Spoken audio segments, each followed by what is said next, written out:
9টা বাজে। মিশুর স্কুলে আজকে আমাকে 11টার সময় যেতে হবে, মিশুকে নিয়েই যেতে হবে। আজকে হচ্ছে শনিবার, ভেবেছিলাম যাবো না প্রথমে, তারপরে স্কুল থেকে কনফার্ম করলো যে আজকে হচ্ছে মিশুর স্কুলে রেজাল্ট দেবে, মানে রেজাল্টের রিপোর্ট দেবে। রেজাল্ট কী হয়েছে সেটা তো জানা হয়ে গেছে, জাস্ট রিপোর্টটা দেবে হাতে। তো ওটাই রিসিভ করতে যেতে হবে, আর প্যারেন্টস টিচার মিটিং আছে, ওটাকেও অ্যাটেন্ড করতে হবে। পর থেকে আজকে সকালে ইনফর্ম করবো। তো যাই হোক, ওটাতে তো যেতেই হবে। এখন স্নান দান করবো, পুজো করবো, 9টা বাজে। রান্নাবান্না মোটামুটি চেপে গেছে, আজকে তাড়াতাড়ি করে সব কিছু হয়ে গেছে। যেহেতু ওদিকে আমাকে 11টার সময় যেতে হবে, আজকে 8টা সাড়ে 8টার সময় কিন্তু স্কুলটা নেই, ওই জন্য ও বাড়িতে আছে। ও যদি স্কুলে চলে যায় তাহলে অনেকটা কাজ এগিয়ে যায়, আর ও যদি স্কুলে না যায় তাহলে আমাদেরকে কাজ সবসময় ভেবেচিন্তে করতে হয়, এগোতে হয়। তো এই হচ্ছে ব্যাপার। একজন অফিস যাবে, আজকে হচ্ছে শনিবার। ওর তো আজকে এখন যেহেতু মার্চ মাস চলছে, ওর কাজের চাপ প্রচুর চলছে। রাত্রেবেলা 8টা সাড়ে 8টার পর আসছে, তো ও তাড়াতাড়ি বেরিয়ে যাবে। এখন তো সবে 9টা 5 বাজে, খাবে দাবে বেরিয়ে যাবে। কি হয়েছে এখন, বাবা ব্যাট করবে না খাবে? এই যে আলু ভাজা করা হয়েছে আজকে সকালবেলার জন্য, মুসুরির ডাল, তার সাথে হচ্ছে ভাত। সকালবেলার এক রাউন্ডের রান্না আজকে হয়ে গেছে। দুপুরের রান্না মেনু আস্তে আস্তে ঠিক হবে। আজকে সকাল সকাল স্নান করে নিয়েছি। রান্না বান্না তো মোটামুটি মাসি সকালবেলাটা করেই নিয়েছিল, বলেই দিয়েছিলাম যে আলু ভাজা ডাল ভাত ট্রাই করবো, ওটা সকালবেলা খেয়ে যাবে। নিরামিষে কী বা খেয়ে যাবে। আর আজকে করবো হচ্ছে পটল পোস্ত। স্নান পুজো কমপ্লিট হয়ে গেছে, বা ধীরে সুস্থে রান্নাটা চাপিয়ে মিশুকে খাইয়ে স্নান করিয়ে তারপরে নিয়ে যাবো। এখন তো 10টা বাজেনি, 11টার সময় স্কুলে যেতে হবে, তাড়াতাড়ি যাবো। 11টা থেকে 1:30 পর্যন্ত টাইম দিয়েছে, তো একটু বেলা করবো না, বেলা করতে গেলে গরম বেড়ে যাবে, ওই জন্য সকাল সকালে চলে যাবো। আর নিচে আজকে আমাদের রান্না বান্না হবে হচ্ছে পটল পোস্ত। কালকে রাতে কি খাবো করতে করতে আর মোচার তরকারি দিয়ে ভালো লাগছে না বলে পোস্তই বড়া করেছিলাম। আর পোস্ত তো আমার যেহেতু মিক্সির বাটিটা বড়, ওই জন্য একটু বেশি করে বাড়তে হয়। তো পটলও ছিল, বেশি করে পোস্তও বেটেছি, ফ্রিজে রাখা আছে, ওটা দিয়ে পটল পোস্ত এখন হয়ে যাবে।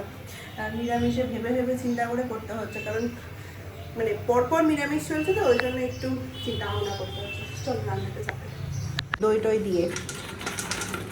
চলো ছাড়ি।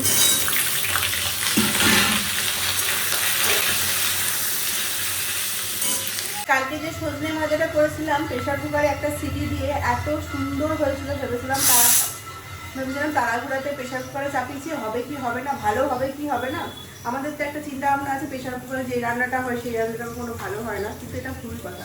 সজনাটা খুব সুন্দর সেদ্ধও হয়েছিল, আর মশলাগুলো মানে যেটা দিয়েছিলাম লবণ হলুদ আর জিরে গুঁড়ো, সেটা খুব সুন্দর মশলার ভেতরে মানে সজনের ভেতরে ঢুকেছিল, ওই জন্য যার কারণে ভালো লাগছিল।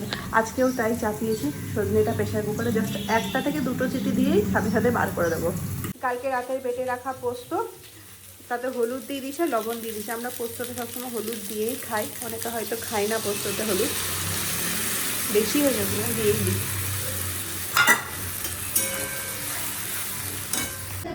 ঘড়িতে এখন 10টা বাজতে 10 বেজে 10। হ্যাঁ হ্যাঁ, পটলের তরকারি হয়ে গেছে, কাঁচা তেল দিয়ে দিয়েছি সর্ষেতে, সর্ষে বলছি পোস্ততে, এটা নামিয়ে দিতে হবে।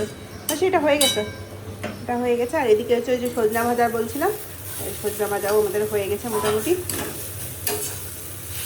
ছেলেকে খাইয়ে দাইয়ে নিজে খেয়ে এখন রেডি হয়ে নিয়েছে, ছেলেকে স্নানও করানো হয়ে গেছে। এখন সবে কটা বাজে বলো তো? 11টা বাজতে 10 না, আমাদের বাড়িতে 11টা বাজতে 10, মানে এখন বাজে হচ্ছে 10টা 40। তো চলে যায় স্কুলের লাইভে, দেখলাম যে সবাই আসতে শুরু করে দিয়েছে, দেরি করে লাভ নেই, 11টা থেকে স্টার্ট করবে। আমি হাঁপিয়েও যাচ্ছি কথা বলতে বলতে, আজকে 9টা থেকে স্টার্ট হয়েছে, এখন 11টা বাজতে চললো, মানে বসিনি একটু, চলছি একদম, সেরকম কোনো কাজ নেই। তাও যাই হোক রেডি হয়ে নিয়েছি। এখানে একটা কুর্তি পরেছি, অন্যদিন থাকতে গেলে তো একটা টপ আর প্যান্ট পরে চলে যেতাম, কিন্তু না, আজকে তো যাওয়া যাবে না, আজকে ছেলের।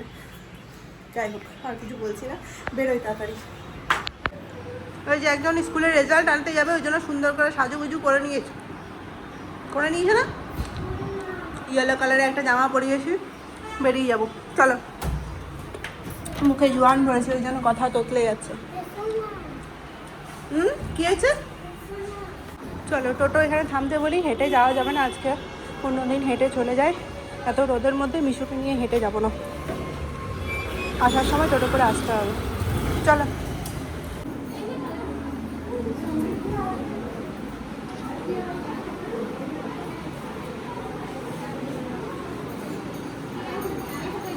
Wow, nice.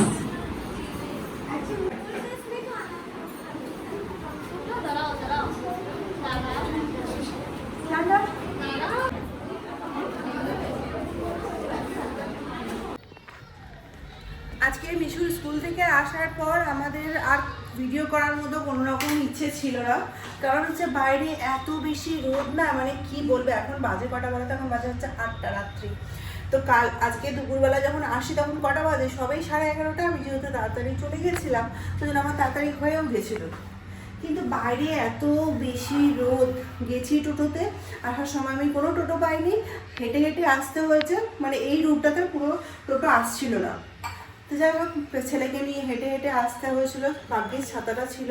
মানে এসে পরে আমি চোখে কিছু দেখতে পাচ্ছিলাম না। মানে এখন কি মাস, মার্চ মাসের শেষ, 27 তারিখ। মানে আমি শুধু ভাবছি শিলচরে কী হারে রোদ পড়েছে। গরম অতটা নেই, কিন্তু রোদটা এত বেশি রোদ ছিল। আর আমার এরকমই মাইগ্রেনের প্রবলেম, রোদ দেখলে আমি তাকাতেও পারি না আর মাথা উঠাতেও পারি না। বাড়িতে এসে রীতিমতো পুরো অন্ধকার দেখছিলাম। তো যাই হোক, তারপরে মানে আর ফোনটা যে ধরবো আর ইচ্ছা করছিল না। ছেলেকে খাইয়ে নিজে খেয়ে জাস্ট শুয়ে পড়েছিলাম, ঘুম তো কিছুই হয়নি। তারপরে উঠে ছেলেকে পড়ানো, সন্ধ্যা দেওয়া, এগুলো তো আছেই। এখন ফোনটা ধরলাম। যাই হোক, ছেলেকে এখন খাওয়াবো, কারণ হচ্ছে আজকে অনেক তাড়াতাড়ি আমরা লাঞ্চ সেরে ফেলেছিলাম, যার কারণে প্রচণ্ড খিদেও পেয়ে গেছে। এখন তাই হচ্ছে, এখন কেন জানি না, এখন ওষুধ খাচ্ছি বলে, মানে কিছুদিন আগে মানে আমার একটা ট্রিটমেন্ট চলছে, যার কারণে লিভারের সমস্যার জন্য ওষুধ খাচ্ছি, যার কারণে প্রচণ্ড খিদেও পেয়ে যাচ্ছে। তার জন্য তোমাদেরকে বারবার করে বলছি আমার খিদে পেয়ে যাচ্ছে, খিদে পেয়ে যাচ্ছে। সেটা হচ্ছে ওষুধ খাওয়ার জন্য, হয় না? এক একটা ওষুধ, কোনো কোনো রোগের ওষুধ হয় যে খিদে প্রচণ্ড বাড়িয়ে দেয়, মানে হজম শক্তি যখন খাওয়ার বেশি ভালোভাবে হজম হবে তখন খিদেও বেশি ভালোভাবে পাবে। ওটাই হচ্ছে আমার সাথে। তো এখন ছেলেকে খাইয়ে দিই তাড়াতাড়ি করে, কারণ ওর বাবা চলে আসতে গেলে ও আর খেতে চায় না, তখন আবার আধা ঘন্টার ধাক্কা। ওকে খাইয়ে দেবো, তারপর আমরা আস্তে আস্তে খাবো। এখনো পর্যন্ত কিন্তু কিছু না, অফিস থেকে আসেনি। 8টা বেজে গেছে। তো আসতে লেট হবে, কারণ মার্চ মাসটা একটু চাপ বেশি থাকে। তো আসুক, কোনো অসুবিধা নেই, ছেলেকে আমি ততক্ষণ খাওয়াই। আর আজকে খাওয়ার দাওয়া তো তোমাদেরকে সকালবেলা দেখেছিলাম, কি মনে নেই? এই যে ভাত আছে একটু, এই ভাতটাই ছেলেকে খাওয়াবো।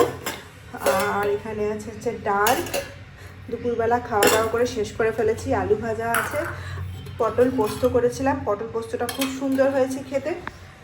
তো এখন ছেলেকে খাওয়াই।